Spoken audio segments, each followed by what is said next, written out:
बाबा साहब को किसका माना जाता है, क्या किसकी रचना की बाबा साहब ने? संविधान की। संविधान कहाँ लागू होता है? देश में। देश में लागू हुआ ना संविधान। संविधान कहाँ का है? भारत देश का है ना। अब आप एक चीज सोचिए, सरदार पटेल और बाबा साहब एक दूसरे के कितने बड़े पूरक थे। टुकड़ों टुकड़ों में बटी हुई रियासतों को एक राष्ट्र बनाने वाले सरदार पटेल, उस राष्ट्र पर संविधान लागू करने वाले, यानी कि एक ने राष्ट्र निर्मित किया, उस राष्ट्र पर संविधान लागू किया हमारे। तो जब वो लोग इतने करीबी थे तो उनके वंशज काहे को लड़े मरे कर रहे थे? जो इन महापुरुषों का अपने आप में ठेका लिए घूम रहे हैं, वो कम से कम सरदार पटेल से इतना ही सीख लें कि वो अगर देश की 526 से ज्यादा रियासतों को एक कर सकते हैं तो हम अपने मोहल्ले के बहुजनों को एक क्यों नहीं कर सकते? और जिन समाजों को एक गलत फहमी है, नाम के वादे में छतरी लगा करके, कुर्मी छतरी, यादव छतरी, मौर्य छतरी और निषाद भी है, जल पछाड़ छतरी, और एक आध तो बैकवर्ड और एससी में ब्राह्मण भी हैं। तो उस छत्रित्व का मतलब पता क्या है? जितने हमारे पिछड़े वर्ग के तथाकथित छत्री यहाँ बैठे हैं, उनको बताना चाहता हूं कि वो छत्रित्व का मतलब खेतों में काम करने वाले कमजोर को सताना नहीं है। उस छत्रित्व का मतलब है कि तुम अपने कमजोर वर्ग के भाइयों के साथ। मैंने भोजन माताओं के वेतन वृद्धि की, मैंने आशा बहनों के वेतन वृद्धि, और मैं आपको विश्वास दिलाता हूं, ये निकम्मी सरकारों को पहले तो हम नाक में दम कर देंगे, और अगर ये फिर भी नहीं मानी तो मैं आपको वचन देके कहता हूं, मेरी बात याद रखना, हमें मौका मिलेगा तो मिनिमम 21,000 रुपए वेतन हम जो है आशा आंगनबाड़ी बहनों। ग्राम सेवकों की आवाज उठाई मैंने पार्लियामेंट में, पुलिस के कर्मचारियों की 8 घंटे, और मैं लिख के देता हूं, ये पुलिस के कर्मचारी खड़े हैं। 2 साल के अंदर आप देखना हमारा काम चल रहा है। जिस दिन से पार्लियामेंट में गए हैं उस दिन से लगातार हम उस पर काम कर रहे हैं। हमारा वो चुपचाप बैठ गए, जिनमें गैरत नहीं थी वो लगातार खड़े रहे। देखो ऐसा होता है, कुदरत ने जानवर को भी दिमाग दिया है और इंसान को भी दिया है, लेकिन इंसान से उम्मीद ज्यादा होती है कि वो दूसरे की बात को समझेगा। जानवर का क्या, हमारे कहावत है कि तो खूब बढ़ावा देते हैं। मैं बहुत सारे परिवारों से वाकिफ हूँ, मैं जानता हूँ।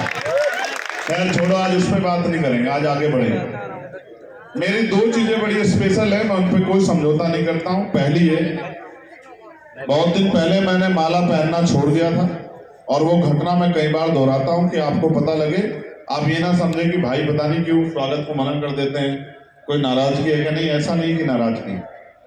जिस दिन हाथरस की बेटी के साथ जुल्म हुआ था उस दिन मैंने अपने मन में, क्योंकि जब उन्होंने मुझे गिरफ्तार करके उस बच्ची को जला दिया और पुलिस मुझे मेरे घर अरेस्ट करके लेके आई, और मेरी माँ ने मुझसे कहा, पुलिस कह के गई कि इसको रोक के रखना वरना सरकार एनकाउंटर बहुत करती है, मार देगी। तो मेरी माँ ने मुझसे कहा जब मैं वापस जाने लगा कि चंद्रशेखर पुलिस तुम्हें मार देगी, तो मैंने अपनी माँ से ये कहा कि सोचो अगर वो तो उस बेटी ने आपकी पेट से जन्म लिया होता या आपने उस बेटी को जन्म दिया होता तो क्या आप मुझे आज उसके लिए न्याय की लड़ाई लड़ने से रोकती? तो मेरी माँ को मेरा दर्द समझ आया, और मेरी माँ ने मुझसे कहा कि जाओ कोशिश करो कि उस बेटी को न्याय मिले। उस दिन मैंने तय कर लिया था कि जब तक इस देश में बहन बेटियों पे जुल्म नहीं बंद होगा तब तक मैं माला नहीं पहनूंगा। अभी वो लड़ाई बहुत दूर है ना। मैं ऐसा नहीं कि मैं फूलों की नहीं पहनता, नोटों की पहन लेता हूँ। ये भी सच है कि मैं किसी भी तरह की माला नहीं पहनता, और मेरे अपने नियम है, मैं उनको निभाता हूँ। एक नियम मैंने बनाया कि वैसे हम स्वाभिमान की बात करते हैं, वैसे हमें पैर छुआने में बड़ा मजा आता है। ये देश जो है नायक पूजा का देश है, हम बाबा साहब अम्बेडकर को मानने वाले लोग हैं। बाबा साहब कहते थे कि धर्म में तो नायक पूजा अच्छी बात है, लेकिन मिशन में, राजनीति में नायक पूजा अच्छी बात नहीं, क्योंकि जब आप किसी को नायक बना देते हैं तो फिर वो तानाशाह हो जाता है, और तानाशाह जो है अक्सर विनाश को आमंत्रित करता है। तो मैं पैर छूने से मना करता हूं। मैं आपको नीचे के लेवल पे भी कहूंगा, हमसे जो बहुत बड़े हैं, हमारी दादी की उम्र के हैं, दादा की उम्र के हैं, बड़े हैं जिनका हम बहुत दिल, तो आपको हिस्ट्री पढ़नी चाहिए कि ये कितना बड़ा योगदान आज हमें यहाँ खड़े करने में हमारे इसी बहुजन भाईचारे के जो बड़ा भाई है पिछड़े वर्ग के लोगों का। मैं आपको याद दिलाने का काम करूंगा, तब आपको शायद याद आ जाए कि मैं बात क्यों कह रहा हूं। और ये वक्त की जरूरत भी है, चाहे छिट पिट के लुट पिट के एकजुट हो जाना, चाहे समझदारी से आज के माहौल की परिस्थितियों को समझ के एकजुट हो जाए। ये बात तो 49 में बाबा साहब अम्बेडकर भी कह रहे थे कि भाई भले ही आप रोटी बेटी का रिश्ता मत करो, भले ही आप एक थाली में मत खाओ, लेकिन अपने अधिकार बचाने के लिए, अपने आने वाली पीढ़ियों को इज्जत की जिंदगी देने के लिए तो कम से कम एकजुट हो जाओ। ये तो एक जैसा खून है, तो कम से कम एक जैसे खून को एक जैसा दिखना भी चाहिए। आप याद करो, जब इस देश में छुआछूत चरम पे थी, पानी पीने का अधिकार नहीं था, मटकी छूने का अधिकार नहीं था, स्कूल में जाने का अधिकार नहीं था, तो राष्ट्रपिता ज्योतिबा फूले जो आज के पिछड़े वर्ग से आते हैं, वही तो थे जिन्होंने अपना घर बार छोड़ के, अपने पिता से भी विद्रोह करके, अपने समाज से विद्रोह करके, कमजोर हक वंचित समाज की बेटियों को, बेटों को पढ़ाने के लिए 18 स्कूल खोले, अपने जान की बाजी लगाई। तो वो राष्ट्रपिता ज्योतिबा फूले इसी पिछड़े वर्ग के तो थे जिन्होंने संदेश दिया कि शिक्षा के माध्यम से आप अपने जीवन को बदल सकते थे, जिन्होंने पूछे तो हैं। आज के साथ पढ़े लिखे कुर्मी समाज के लोग ना जानते हो, हम तो हिस्ट्री जानते हैं कि जिन्होंने आरक्षण की व्यवस्था की, जिन्होंने बाबा साहब अम्बेडकर को समाज के आगे ये कह के प्रदर्शित किया कि आपका सच्चा नेता है, जिन्होंने बाबा साहब अम्बेडकर को अपनी लाइब्रेरी बनाने के लिए, अपनी जो है पुस्तकालय बनाने के लिए, अपना जो है प्रिंटिंग प्रेस चलाने के लिए 5,000 रुपए दिन उस समय सहयोग के रूप में दिए। वो साहू जी महाराज पिछड़े वर्ग के तो थे। आप अगर हिस्ट्री पढ़ के देखोगे, चाहे सर छोटू राम रहे हो, वो भी पिछड़े वर्ग से आते हैं आज के, जिन्होंने बाबा साहब अम्बेडकर के साथ मिलकर साइमन कमीशन का स्वागत करके आपकी भारत की स्थिति में बहुजन समाज की स्थिति को बताने का काम किया, सरकार के सामने रखने का काम किया। गोलमेज कॉन्फ्रेंस में जो है, जो अधिकार हमें मिले कम्युनल अवार्ड के रूप में, बाबा साहब अम्बेडकर जिसका प्रतिनिधित्व कर रहे थे, उस बात को यहाँ जब साइमन कमीशन आया, उसका स्वागत करने वाले सर छोटू राम बाबा साहब अम्बेडकर के साथ प्रजापति साहब, तमाम संत राम बी ए प्रजापति बाबा साहब के सहयोगी रहे, जिन्होंने वो लेटर मैंने लिखा था उत्तर प्रदेश की सरकार को। उसमें मैंने पूछा था कि भाई आप ये बताओ, चीफ सेक्रेटरी उत्तर प्रदेश, कि नीचे से लेके ऊपर तक मैं चाहता तो उसमें ओबीसी भी जोड़ देता, मैं चाहता तो उसमें अल्पसंख्यक समाज भी जोड़ देता, मैं चाहता तो उसमें मुस्लिम समाज भी जोड़ देता, लेकिन मैं जानता था कि जहां मैं इनको जोड़ने की बात करूंगा वहीं वो तरह तरह की उल्टी सीधी बातें चलाएंगे। इसलिए मैंने वो कोरा खत लिखा कि सीधे पहले जिम्मेदारी से बात की जाए, SC ST के हालात के बारे में जाना जाए। मैं जानता हूं क्या हालात है, लेकिन मैं चीफ सेक्रेटरी के जवाब का इंतजार कर रहा हूं। मैंने ये पूछा है कितने प्रमुख सचिव हैं SC ST के, उत्तर प्रदेश के सचिवालय में बताने का काम करो। बताओ कितने अपर सचिव हैं उत्तर प्रदेश के जो मुख्य पदों पे की पोस्ट पे आपने बिठाए हैं, जिसका डाटा मैंने मांगा है। कितने कमिश्नर SC ST के, मैंने डाटा उनसे मांगा है। मैंने डाटा उनसे मांगा है कि उत्तर प्रदेश में 75 जिलों में लोगों को जो है कर्मचारी, सरकार से जानना चाहता हूं, जो सरकार वादे करती है कटेंगे तो बटेंगे, हमें कटने बढ़ने की जरूरत नहीं है, हमें तो पढ़ने की जरूरत है, अपने महापुरुषों को पढ़ने की जरूरत है और पढ़ के आगे बढ़ने की जरूरत है। साथ साथ चलेंगे, पढ़ेंगे और आगे बढ़ेंगे, लेकिन किसी की साजिश का शिकार नहीं होंगे।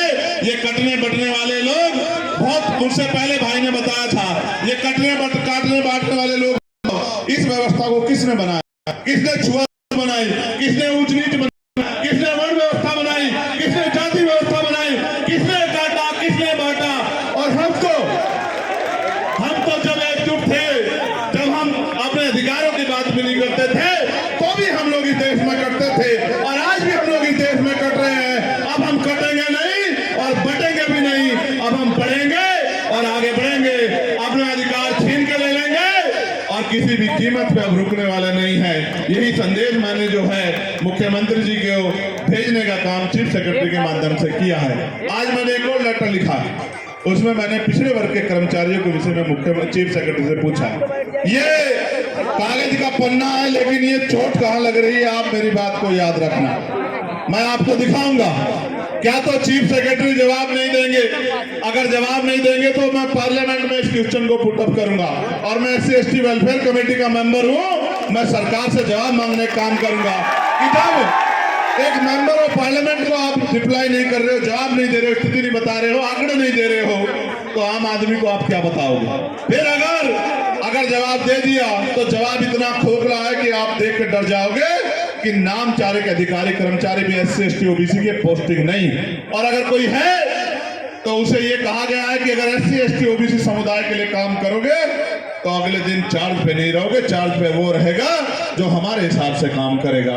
ये कौन सा लोकतांत्रिक प्रदेश है या कौन सा संविधान सरकारें चल रही हैं? बुलडोजर लोगों के घरों पे चल रहा है, अब तो पुलिस कस्टडी में लोगों की मौत होने लगी है और कोई जवाब सरकार के पास नहीं है। मुझे बड़ी दुख है, पीड़ा है पांडे जी के साथ जो अभी हुआ लखनऊ में। मुझे बहुत दर्द, मैंने उनकी पीड़ा को, उनके परिवार की पीड़ा को उठाने का काम, मुझे बहुत तकलीफ है। उनकी संख्या कम है, उनकी बात उठाने वाले लोग कम है, मुझे उनके लिए बहुत तकलीफ है। लेकिन मुख्यमंत्री जी ने उनकी तकलीफों को सुनते हुए उनके परिवार को बुलाया, उनकी पीठ पे हाथ रख के विश्वास दिलाया कि आप अकेले नहीं, उनकी 10 लाख रुपए की मदद भी की, कार्रवाई का भरोसा भी दिया। लेकिन वहीं अमन सोनकर रहता है, बहुत थोड़ी सी दूरी पे, लेकिन अमन सोनकर के परिवार को नहीं बुलाया। उसकी भी पुलिस द्वारा हत्या हुई, उसके परिवार ने बताया, बड़ा चर्चित भी रहा, मैं उस परिवार के घर भी गया, लेकिन उसको मुख्यमंत्री जी से नहीं बुलाया। अब क्यों नहीं बुलाया ये तो मुख्यमंत्री खुद बता सकते हैं। पहले उनके यहाँ कहा जाता था, जो उनके यहाँ आते थे उनकी जन सुनवाई में, कि नहा धो के आया करो। अब पता नहीं क्या बात है, मुझे नहीं पता कि लखनऊ में रहते हुए मुख्यमंत्री जी को अमन सोनकर का दर्द क्यों नहीं दिखाई दिया, क्यों उस परिवार के मुआवजे की बात नहीं हुई, क्यों उनकी पीठ पे हाथ नहीं रखा गया। बात तो सबके साथ सबके विकास की बात करते हैं, तो बात तो पूरे हिंदुत्व की बात करते हैं। तो क्या आज भी SC/ST हिंदुत्व का हिस्सा नहीं है? आपके तथाकथित हिंदुत्व का हिस्सा नहीं है? इसका जवाब मुख्यमंत्री को देना चाहिए। मुझे आना चाहिए था फतेहपुर बहुत दिन पहले, क्योंकि बहन प्रिया मौर्य को न्याय नहीं मिला है, आज भी इसका परिवार न्याय की मांग कर रहा है। मैंने वादा किया था, मेरे आने के पीछे कारण था कि मुझे बहन प्रिया मौर्य के परिवार से मिलना है। आज मैं मिलूंगा उस परिवार से, लेकिन मैं मिला शिवम कोरी के परिवार से, जिसके नखून खींच ले गए। आपको जानकर अचरज होगा कि सिस्टम काम कर रहा है। मैंने पूछा अभी अधिकारियों से, समाज कल्याण अधिकारी को फोन करके पूछा, SP को फोन करके पूछा, आपको जानकर डर लग जाएगा कि कानून कहता है कि SC/ST का जब मुकदमा दर्ज होता है तो कंपनसेशन का जो मुआवजा, जो कंपनसेशन है वो परिवार को मिलना चाहिए। आप देखो 3 महीने हो गए, घटना चार्जशीट तक लग गई है, 1 पैसे उस परिवार की नहीं हुई शिवम कोरी के। मैं इस बात का गवाह हूं, क्योंकि मैंने अधिकारियों से पूछा, तो मैंने पूछा क्यों राहत कोष को क्या हुआ, क्या हुआ, क्या पैसे नहीं उत्तर प्रदेश सरकार के पास?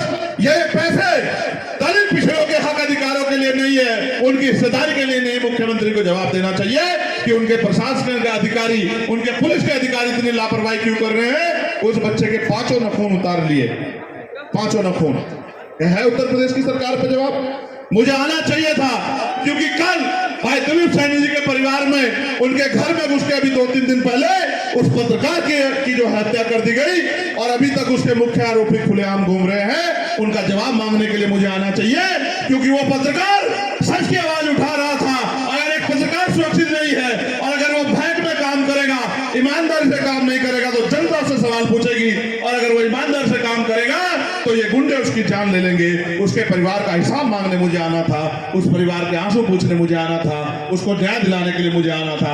मैं आपके बीच में हूं और मैं कहना चाहता हूं, अभी तो 2 ही पत्र जारी हुए हैं, अभी तो पूछा जाएगा सरकारी ठेकों में SC/ST OBC को क्या हिस्सेदारी सरकार दे रही है, या इनके मुखोटे मुख्यमंत्री, उप मुख्यमंत्री या जो मंत्री बनाए हैं ये सिर्फ इस समाज की वोटें लेने का काम कर रहे हैं। इस बात का जवाब भी सरकार को देना पड़ेगा। अभी तो जातिवार जनगणना पे सवाल पूछा जाएगा कि जातिवार जनगणना कब शुरू करा रहे हो। अभी तो बहुत सब कुछ पूछना है। अभी तो ये भी पूछना है कि आपने प्रधानमंत्री जी 2014 की सरकार में आने से पहले कहा 2013 में कि मंडल कमीशन की सभी सिफारिशें लागू करोगे। वो मंडल सभी कमीशन की सिफारिशें कब लागू होंगी? मैं तो पूछना चाहता हूँ, जातिवार जनगणना कब होगी, मंडल कमीशन की सिफारिशें लागू कब होगी? और अभी तो गौर से सुनना, अभी तो निजी क्षेत्रों में आरक्षण लेना है। मेरी बात को आप याद रखें। आप करो सरकारी क्षेत्रों में निजीकरण करके आरक्षण खत्म। अगर हम में दम होगा बहुजन समाज के लोगों में तो निजी क्षेत्रों में आरक्षण लेके दिखाएंगे सरकार से। मेरी बात को याद रखना। और अगर ये वास्तविकता में बहुजन समाज ठान ले तो मैं लिख के देता हूं, किससे मांगना भाई? लोकतंत्र है, जिसके पास वोट है उसकी ताकत है, जिसके पास ताकत है उसके कलम में अधिकार है, और जिसके पास अधिकार है उसकी कलम में इतनी पावर है कि कुछ भी मांगने की जरूरत नहीं, बस कलम चलाओ, अधिकार ले लो। ये देश अभी संविधान से चल रहा है। मौका है आप पे, अपनी ताकत को पहचानो, एकजुट हो जाओ। और एकजुट होके मैं सबसे पहले आपका धन्यवाद करूंगा, जो साथी यहाँ बैठे हैं उन सबका। लेकिन मैं आपसे आग्रह भी करूंगा, मैं आया अपनी बात रखी में एक दिन छुट्टी के लिए भी हम लोगों ने जो है उस रिपोर्ट में जो रिपोर्ट बन रही है उसमें प्रस्ताव रखा है, और ये जो वेतन मिशन थे आपकी उसको भी दूर कराने का, और जो बॉर्डर स्कीम है इसको भी खत्म कराने का प्रस्ताव हमने रखा है। हम सबके लिए कोशिश कर रहे हैं। मेरा भाई अमरेंद्र यहाँ बैठा है। उत्तर प्रदेश की सरकार की सच्चाई ये है कि 69,000 शिक्षक भर्ती के बच्चे दलित पिछड़े वर्ग के कई साल से खून के आंसू रो रहे हैं, और आंदोलन करने जाते हैं तो लाठियों से पीटते हैं, हाथ तोड़ देते हैं, आंसू भी निकालने नहीं देते, वापस उठा के भेज जाते, कभी जेल भेज देते हैं। अभी इनको जेल भेज दिया। मेरे पास संदेश आया कि भाई इनको जेल भेज दिया है। भेज दिया था, आगे कुछ कर रहे थे, भेज दिया था। फिर खबर आई कि बहुत मुख्य धारा लगाने की बात कर रहे हैं। मैंने ट्वीट करके कहा कि अगर वो 69,000 शिक्षक भर्ती के बच्चों को परेशान करने का काम करोगे तो मैं लखनऊ में आके बैठ के धरना देने का काम करूंगा। फिर रात को मुझे खबर आई कि इनको छोड़ दिया गया है। मैं तो पूरी कोशिश करता हूं। पुलिस की भर्ती का घोटाला उसकी आवाज हम लोगों ने उठाई। फिर जब वो भर्ती 6 महीने में कराने की बात की गई थी और नहीं कराई, उसके लिए मैंने मुख्यमंत्री को लेटर लिखा। अभी सफाई कर्मचारी नियमित हो रहे हैं, अभी लेटर आया कि नियमित कर रहे हैं, उसके नियमितीकरण की आवाज मैंने उठाई और शहरी विकास मंत्री को मैंने पत्र लिखा। लगातार जिसकी समस्या मेरे पास आती है, हमारे किसी भी माध्यम से संगठन के उनकी आवाजों को उठाने का काम करता हूं। और अभी तो 2 ही सेशन हुए। कल मुझे किसी ने कहा, एक पत्रकार ने पूछा कि भाई वो आपके मामले MP MLA कोर्ट में चले गए हैं, अब क्या करोगे? तो मैंने कहा भाई आज ले लो मेरी संस्था, मुझे क्या फर्क पड़ता है, मैं तो सड़क का आदमी हूँ। वहां तो मेरे ऊपर जिम्मेदारी है कि मैं पार्लियामेंट में हूँ, लेकिन मैं तो सड़कों पे काम करना चाहता हूँ। और मैं आपको विश्वास दिलाता हूँ, आप याद रखना, जनवरी फरवरी खत्म होने दो, मार्च से शुरू करेंगे, 15 मार्च से 16 मार्च से। आप मेरी बात को याद रखना। और उत्तर प्रदेश का कोई कोना नहीं छोड़ेंगे, जाने जाएंगे, हर एक गांव तक, हर एक कस्बे तक, हर एक तहसील तक पहुंचने काम करेंगे। और जमीनी तौर पे जो है बहुजन समाज में भाईचारा पैदा करने का काम करेंगे। आप रूखी खिलाओगे रूखी खाएंगे, आप सूखी खिलाओगे सूखी खाएंगे।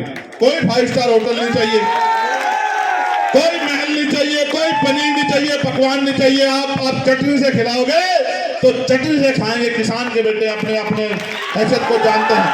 आप जैसा रखोगे, आप सूखे में रखोगे तो सूखे में रहेंगे, आप गीले में लिटाओगे तो गीले में रहेंगे। कोई मांग नहीं करेंगे, लेकिन आपसे ये बात जरूर लेके आपके बीच में आएंगे कि अब इस तानाशाही सरकार को उखाड़ फेंकने की तैयारी कर लो, क्योंकि अब इसके अलावा कोई रास्ता नहीं है।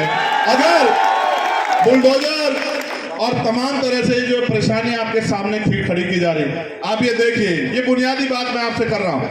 70 साल पहले जो लोग उत्तर प्रदेश में, देश में कई जगह जिनके पास जमीनें नहीं थी, वो स्थापित हो गए हैं। आजादी से भी पहले जो वहां रह रहे हैं, आज उनके मकान पक्के बन गए। नए नए ऑर्डर आते हैं कि भाई ये बस्ती तो अवैध है, इसको खाली करो, खाली करो।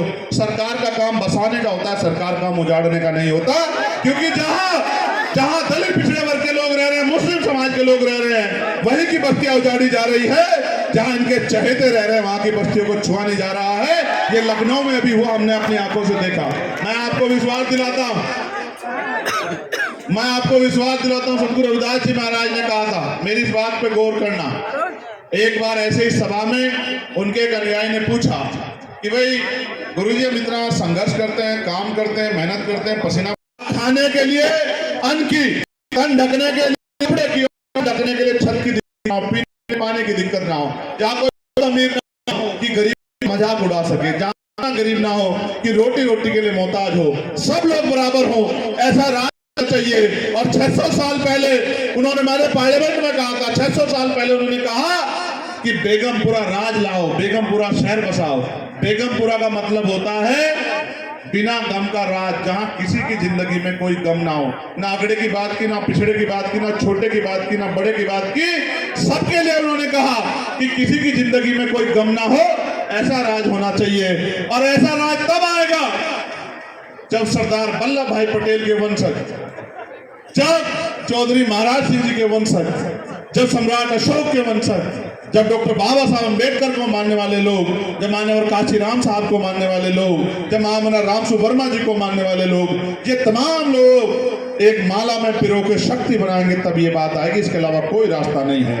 तो मैं तो भाईचारा बनाने के लिए निकलूंगा और मेरा विश्वास है आपके भरोसे, मेरे पास आपके अलावा क्या अच्छा बता, मेरे पास तो कुछ नहीं आपके अलावा, मेरी तो ताकत आप हो, मेरी तो हिम्मत आप हो। और जब मैं इस लड़ाई को लड़ने जाता हूं तो पहले तो जेल ही काटनी पड़ती थी, मुकदमे झेलने पड़ा, तो गोलियां खाने लगे। ये गोली वोली मेरा रास्ता नहीं रोक सकती, मेरी बात को आप याद रखें। मेरा नाम चंद्रशेखर आजाद है। दोबारा सुनो उनसे, क्या मेरा नाम? एक बार मरूंगा, बार बार नहीं मरूंगा, लेकिन जब मरूंगा मेरे खून की एक एक बूंद इनकलाब लाएगी, मेरी बात को आप याद रखें। और गोली मौत ये तो आनी है। बुद्ध ने कहा कि मृत्यु अटल सत्य है, इसकी परवाह नहीं करेंगे लेकिन जब तक जी रहे हैं तो इतिहास बनाते जाएंगे, वो इतिहास जिससे अपने लोगों को, कमजोर हक वंचित समाज के लोगों को अपनापन महसूस हो, उनकी जिंदगी में बदलाव। आप सब लोग, फतेहपुर के मेरे साथियों, आसपास से आए मेरे साथियों, मेरी बच्चियां वहां खड़ी थी, मैं बहुत देर से देख रहा था। मैं ऐसी सस्ती राजनीति नहीं करता। देखिए, जहाँ मैं बैठा था उसी बोगी में 2 सेट छोड़ के किसी ने पत्थर मारे, इससे शीशा टूट गया। मेरा उस पर मैंने पोस्ट करने का माध्यम, उसका रीज़न ये था कि वो जो घटना है वो स्वीकार्य नहीं। पहली बात, रेलवे सरकारी संपत्ति, और शायद पत्थर मारने वाले को ये भी नहीं पता कि उसका भी टैक्स उसमें शामिल हो सकता है, क्योंकि जो सरकारी संपत्तियां हैं वो सब जनता के टैक्स से बनी है। तो ये किसी भी हालत में, और ये लोगों के जीवन पे भी आघात हो सकता है। अगर वो कांच किसी को लग जाता आँख में तो पूरी ज़िंदगी उसकी आँख खराब हो जाती है। मुझे अपनी जान की बहुत परवाह नहीं, मैंने इसलिए सवाल उठाया कि एक तो इस तरह की जितनी भी घटनाएं, 1500 से ज़्यादा घटनाएं हुई, जब मैंने इसको स्टडी किया तो 1500 से ज़्यादा घटनाएं हुई, उनको उन पर सख्त कार्रवाई की जाए।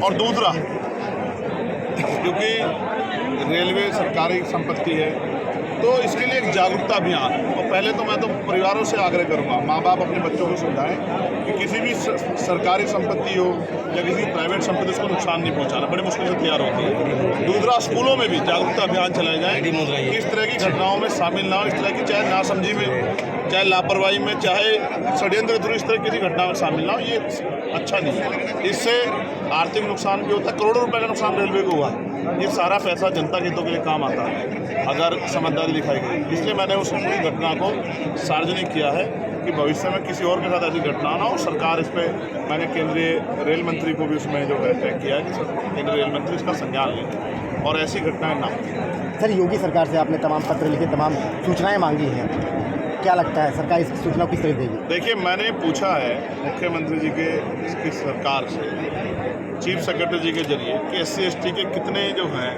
नीचे से लेके ऊपर तक की पोस्ट पे कितने कर्मचारी हैं, कितने अधिकारी आपने पोस्टिंग की है, OBC के भी कितने कर्मचारी आपने प्रिंसिपल सेक्रेटरी से लेके, अंडर सेक्रेटरी से लेके और नीचे DM तक, SDM तक, ADM तक, पिछड़े वर्ग के, दलित समाज के, थाना अध्यक्ष, CO, कमिश्नर, SP, SSP कितने आपने अपॉइंट किए, ये मैंने जानकारी उनसे हासिल करने का प्रयास किया। क्योंकि जो आंकड़े मेरे पास आए वो बहुत डरावने हैं। तो वो जो नारे देते हैं सबका विकास, वो तो फिर खोखले हो जाते हैं। तो उनके अगर गलत आंकड़े आए तो इसका मतलब सरकार का पे सवाल खड़े हो रहे हैं, सरकार को उनका जवाब देना चाहिए। इसका मतलब कुछ लोग सरकार छवि खराब करने का काम कर रहे हैं। मैं ये भी पूछना चाहता हूँ मुख्यमंत्री से, कितने मुसलमान SHO जो हैं, कितने सिख SHO, कितने ईसाई, कितने जैन, कितने बुद्धिस्ट आज चार्ज पे हैं, जरा मुझे इस आंकड़े को बताने का काम करें। और जब आप इन आंकड़ों को देखोगे तो आपको भी हंसी आएगी कि सरकार वोट तो सबका लेती है चुनाव के समय, लेकिन काम कुछ ही वर्गों के लिए करे। नहीं, क्या लगता है जवाब क्या आएगा सरकार का? जैसे अब कि ये तो ये मन से आप कह रहे थे, मुझे मालूम है कि जवाब अब देखो मुझे तो पता है जी जी, लेकिन मैं चाहता हूँ ना ऑथेंटिक जवाब ये आंकड़ों के सहित आ जाए, इसलिए अरे मैंने कुछ तो मांग की कुछ तो क्लू दीजिए। मैंने ऐसा थोड़ा ये तो मैं एक ट्वीट करके छोड़ दिया, मैंने लेटर क्यों लिखा जी जी, आप चेक कर लीजिए ना, 75 में से कितने DM SC ST OBC के आप चेक कर लो, कितने मुस्लिम आप चेक कर लो, कितने सिख जैन है आप चेक कर लो, कितने जो है SSP और SP SC ST OBC और मुस्लिम और जैन सिख पौध है आप चेक कर लो, आपको पता लग जाएगा। आप चेक करो, पत्रकार साथियों आंकड़े जुटाने चाहिए, कितने जो है ADM, कितने SDM, कितने कानूगो, तहसीलदार, थाना अध्यक्ष, CO चार्ज पे हैं SC ST OBC और मुस्लिम, आप चेक करो, आपको पता क्या लग जवाब हैरान करने वाला आएगा क्या? हैरान करने वाले आएगा। और इससे अच्छा तो सरकार जवाब ही नहीं देगी, आप मेरी बात का याद रखना। मैं मेंबर ऑफ पार्लियामेंट होने के नाते और SC ST वेलफेयर कमेटी का मेंबर होने के नाते, कमेटी ऑफ होम अफेयर्स का मेंबर होने के नाते मैंने सरकार से आंकड़े जुटाने के लिए, क्योंकि कल को क्या होगा जब मैं सवाल खड़ा करूँगा तो आप कहोगे कि आपके आंकड़े झूठे हैं, तो मैं सरकार के आंकड़े चाहता हूँ कि सरकार आईना तो दिखा दे कि अब तो हमारे पास आंकड़े गलत है और सरकार की छवि धूमिल हो जाए, तो सरकार सच खुद ही बता दे। जैसा कि आप कह रहे थे कि यूपी में कानून व्यवस्था की बात आप कर रहे थे कि काफ़ी खराब है, क्या लगता है? फतेहपुर से बात कर लेते, जी। प्रिया मौर्य को न्याय नहीं मिला है, शिवम कोरी के नखून उखाड़ लिए गए, अभी तक उस परिवार को जो कंपनसेशन मिलना था चाहिए था SST का वो भी नहीं मिला है, चार्जशीट भी दायर होगी, ये वायलेशन है उन कर्मचारियों पे जो अधिकारियों पे SST एक्ट का सेक्शन 4 का मुकदमा होना चाहिए जिन्होंने वायलेशन किया एक्ट का। प्लस आप ही का एक साथी हमारा भाई दिलीप सैनी जिसको घर में घुसकर मार देगा, इसको कानून व्यवस्था कहते हो? जब एक पत्रकार सुरक्षित नहीं है, जब वकील सुरक्षित नहीं है, जब आम आदमी सुरक्षित नहीं है, बहन बेटे सुरक्षित नहीं है, स्कूल में नहीं है, थानों में नहीं है, इसको इस व्यवस्था क्या व्यवस्था मानोगे? ये कानून व्यवस्था है? ये तो जंगल राज है और मैं तो खुद गोली खाए बैठा हूँ। उपचुनाव में कितनी सीटें ला रही है हम भाजपा या सपा कुछ? नहीं, मैं अपना सवाल आप दोबारा पूछो। उपचुनाव जो होने वाला है इस बार, क्या लगता है भाजपा के अलावा सपा कितनी सीटें ला रही है? मैं ज्योतिष नहीं, जी, मैं तो अनुमान तो कुछ वैसे भी होगा? अंधविश्वास पाखंडवाद के खिलाफ जी है। मैं ये मानता हूँ जनता को मत देना, जनता जिसको ताकत देगी, मुझे दे और किसी पार्टी को दे, तो जनता को तय करना है। मैं उम्मीद है कि हम भी मेहनत कर रहे हैं और जनता का आशीर्वाद मिलेगा तो आज़ाद समाज पार्टी का प्रतिनिधित्व होगा असेंबली में, ऐसा मेरा भरोसा। हमने बहुत काम किया, हमारे साथी बहुत मेहनत करें बीमार में आज़ाद समाज पार्टी के, उनका सहयोग हमें मिलेगा इसमें। धन्यवाद सर। Thank you.